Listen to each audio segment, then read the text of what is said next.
안녕하세요. 인생고수 시청자 여러분. 인생의 중반을 넘어 이제 황혼기에 접어들면서 배우자와 더 행복하고 좀 의미 있는 관계를 만들어가고 싶다. 이런 마음 다들 있으실 텐데요. 저희가 그 마음을 헤아리면서 오늘 이야기를 좀 준비해봤습니다. 오늘은 부부 상담 전문가의 그 깊이 있는 어떤 통찰, 인터뷰 내용하고요. 또 실제 비슷한 고민을 나누는 여러 글들을 좀 바탕으로 해서 50대 이후 부부관계의 현실적인 지점들, 그런 것들을 짚어보고 행복을 위한 열쇠는 과연 어디에 있을지 함께 찾아가 보겠습니다. 네, 맞습니다. 자녀들이 이제 다 커서 떠난 빈자리라던가 또 경제 상황도 좀 달라지고요. 때로는 좀 정서적으로 서먹해진 그런 감정들, 뭐 이런 익숙한 어려움들이 사실 많죠. 근데 이런 상황 앞에서 너무 좌절하기보다는 이 관계를 새롭게 좀 다지고 더 깊은 유대감을 만들 기회로 삼을 수 있는 그런 지혜를 찾아보는 시간이 될 겁니다. 여러 자료들에서 이렇게 공통적으로 강조하는 걸 보니까요. 결국은 새로운 시작을 위한 어떤 구체적인 실천, 이게 중요하더라고요. 네, 그 말씀하신 내용 중에 먼저 이호선 교수님 인터뷰 내용이 참 흥미로웠는데요.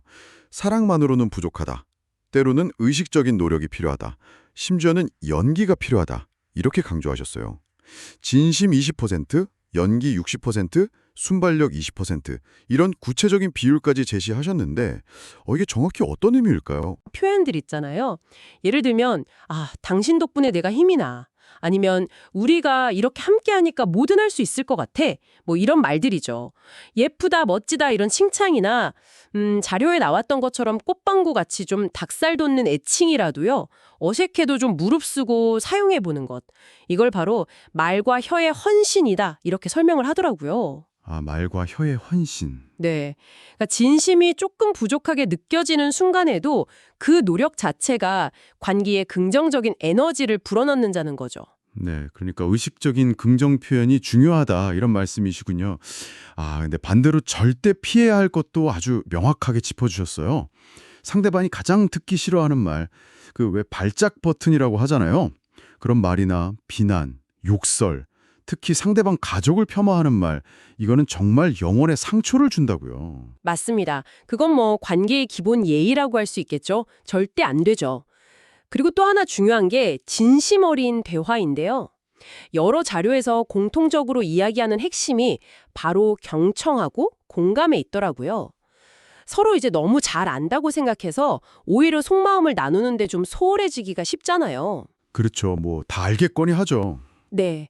그래서 하루에 단 10분이라도 괜찮으니까 의식적으로 서로의 감정이나 생각을 나누는 시간을 갖는 것이 중요하다고 합니다.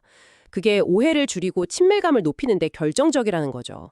상대방 말을 끝까지 좀 들어주고 저 사람이 지금 저런 감정이구나 하고 읽어주는 연습, 이게 좀 필요합니다. 네. 또 자녀가 독립한 후에 빈둥지 증후군이라고 하죠.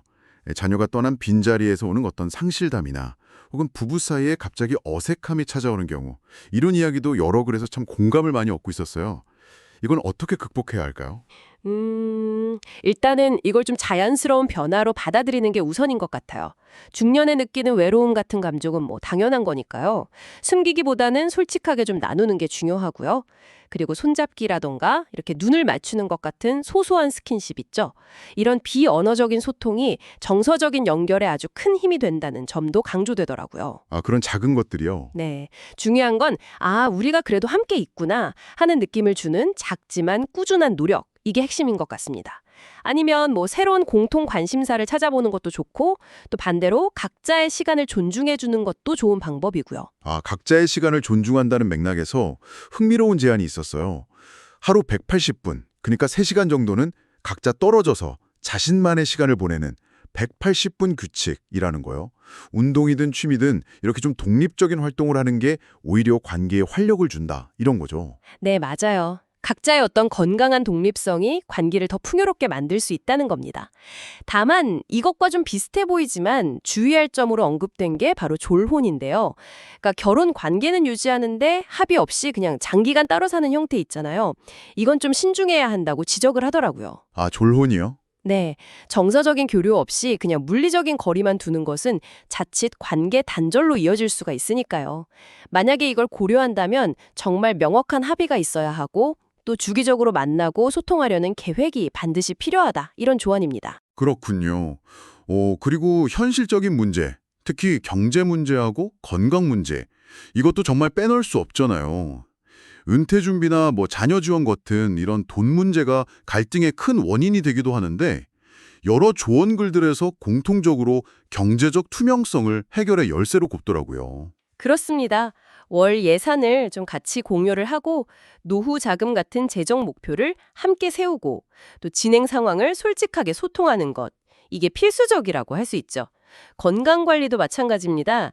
정기 검진 받기, 같이 운동하기, 건강한 식습관 갖기 등등 부부가 함께 건강을 챙기고 노후 의료 대책 같은 걸 미리 점검하는 것. 이게 안정적인 노후의 기반이 된다는 점. 이것도 여러 자료에서 아주 중요하게 다루고 있었습니다. 네. 마지막으로 관계에 대한 좀 근본적인 태도에 관한 부분인데요. 아까 그 이효선 교수님 말씀 중에 결혼하면 상대방의 이 점은 고쳐지겠지. 특히 정말 참기 힘든 딱 한 가지에 대한 기대. 이거는 버려야 한다. 절대 못 고친다. 이렇게 아주 단호하게 이야기하신 부분이 굉장히 인상 깊었어요. 그 이유가 뭘까요? 네. 그 이유를 뭐라고 설명하냐면요. 우리가 극도로 싫어하는 어떤 부분에 대해서는 이미 우리의 민감성이 극도로 높아져 있기 때문이라고 해요. 아, 민감성이요? 네. 그래서 상대방이 조금 노력을 해도 그 변화가 잘 눈에 들어오지가 않는 거예요. 오히려 아니 왜 저것밖에 못하지? 이런 생각에 사로잡히기가 쉽다는 거죠. 그렇겠네요. 그래서 상대를 바꾸려고 막 애쓰는 것보다는 그 문제에 대한 나의 민감도를 좀 낮추거나 아니면 나의 반응 방식을 좀 바꿔보는 것. 이게 훨씬 현실적이고 효과적인 접근법이라고 제안을 합니다. 그러니까 내가 바뀌면 관계의 패턴 자체가 변할 수 있다. 이런 희망적인 메시지죠. 결국 상대를 바꾸려 하기보다 나에게 집중하는 것. 이게 핵심이군요. 오늘 여러 자료들을 통해서 쭉 살펴본 것처럼 이 중년 이후의 행복한 부부관계라는 게 그냥 저절로 주어지는 선물이라기보다는 정말 서로를 향한 의식적인 노력, 또 지혜로운 소통, 그리고 각자의 삶을 존중하는 그 균형 속에서 함께 가꾸어가는 정원 같다. 이런 생각이 드네요. 네, 맞습니다.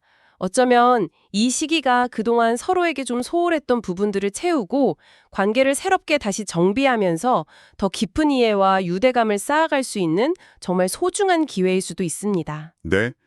마지막으로 저희 시청자님께 이런 질문을 한번 던져봅니다. 배우자가 해주지 않는 것에 대해서 서운함을 느끼기보다 이번 주에 내가 먼저 한번 시도해 볼 수 있는 아주 작은 긍정적인 변화는 무엇일까요? 그 작은 시작이 두 분의 관계에 어떤 신선한 바람을 불어넣을지 한번 기대해 보시는 건 어떨까요? 오늘 내용이 유익하셨다면 구독과 좋아요, 알림 설정 꼭 부탁드리고요. 주변 지인분들께도 많이 공유해 주시면 감사하겠습니다. 그리고 영상을 보시다가 궁금한 점이 있다면 언제든지 댓글로 남겨주세요.